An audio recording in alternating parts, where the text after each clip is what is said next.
UPPCS current update में स्वागत है आपका। आज का हमारा विषय है नौसेना दिवस 2025। आइए सबसे पहले जानते हैं चर्चा के बिंदुओं को।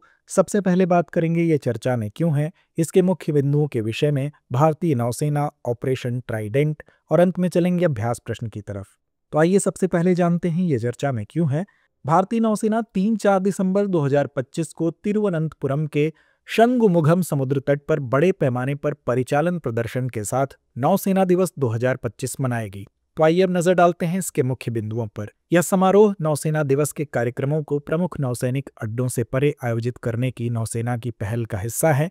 इससे पहले पुरी और सिंधुदुर्ग में भी कार्यक्रम आयोजित किए गए थे। परिचालन प्रदर्शन में युद्धपोतों, नौसैनिक विमानों और पनडुब्बियों द्वारा समन्वित कार्यवाही के माध्यम से भारत की समुद्री ताकत का प्रदर्शन किया जाएगा। यह प्रदर्शन भारतीय नौसेना के युद्ध के लिए तैयार, एकजुट और आत्मनिर्भर होने के सिद्धांत को पुष्ट करता है, जो भारत के समुद्री हितों की रक्षा के लिए प्रतिबद्ध है। स्वदेशी रूप से निर्मित नौसैनिक प्लेटफार्मों पर प्रकाश डाला जाएगा, जो आत्मनिर्भर भारत और मेक इन इंडिया पहल के राष्ट्रीय दृष्टिकोण का समर्थन करेगा। आइए अब जानते हैं भारतीय नौसेना के विषय में। भारतीय नौसेना का आदर्श वाक्य है शं नो वरुणः, जिसका अर्थ है कि जल के देवता वरुण हमारे लिए शुभ हों। भारतीय नौसेना के कुछ शुरुआती अभियानों में 1961 में गोवा को पुर्तगाल से मुक्त कराना भी शामिल है। परमाणु ऊर्जा चालित बैलिस्टिक मिसाइल पनडुब्बी आईएनएस अरिहंत और कई अन्य जहाजों के निर्माण के साथ नौसेना एक प्रशंसनीय शक्ति के रूप में विकसित हुई है। भारतीय नौसेना के पास वर्तमान में 2 विमान वाहक पोत आईएनएस विक्रमादित्य और आईएनएस विक्रांत हैं। यह 3 प्रकार की पनडुब्बियों का संचालन करता है। चक्र, इसमें परमाणु ऊर्जा से चलने वाली आईएनएस चक्र है सिंधुघोष और शिशुमार।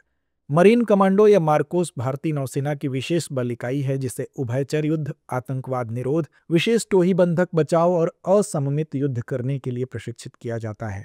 आइए अब जानते हैं ऑपरेशन ट्राइडेंट के विषय में। भारत 1971 के भारत पाकिस्तान युद्ध के दौरान एक महत्वपूर्ण आक्रामक युद्धाभ्यास ऑपरेशन ट्राइडेंट के सम्मान में प्रतिवर्ष 4 दिसंबर को नौसेना दिवस मनाता है। ऑपरेशन ट्राइडेंट 1971 के युद्ध के दौरान एक निर्णायक क्षण था, जिसमें भारतीय नौसेना ने 4 SSN-2 स्टाइल मिसाइलों से लैस सोवियत ओसा मिसाइल नौकाओं का उपयोग करके पाकिस्तानी बंदरगाह शहर कराची के पास 3 जहाजों को निष्क्रिय कर दिया था। आइए अंत में नोट करते हैं आज का अभ्यास प्रश्न। नौसेना दिवस मनाने का मुख्य उद्देश्य क्या है? विकल्प ए समुद्री व्यापार प्रोत्साहन, विकल्प बी समुद्री पर्यटन बढ़ावा, विकल्प सी 1971 के युद्ध में हुए सफल ऑपरेशन के सम्मान में, विकल्प डी नौसैनिक करियर को बढ़ावा। तो इस प्रश्न का जवाब कमेंट बॉक्स में देना ना भूलें। धन्यवाद। अब एग्जाम की तैयारी को और बेहतर करने के लिए हमारे चैनल को लाइक, शेयर और सब्सक्राइब करना ना भूलें।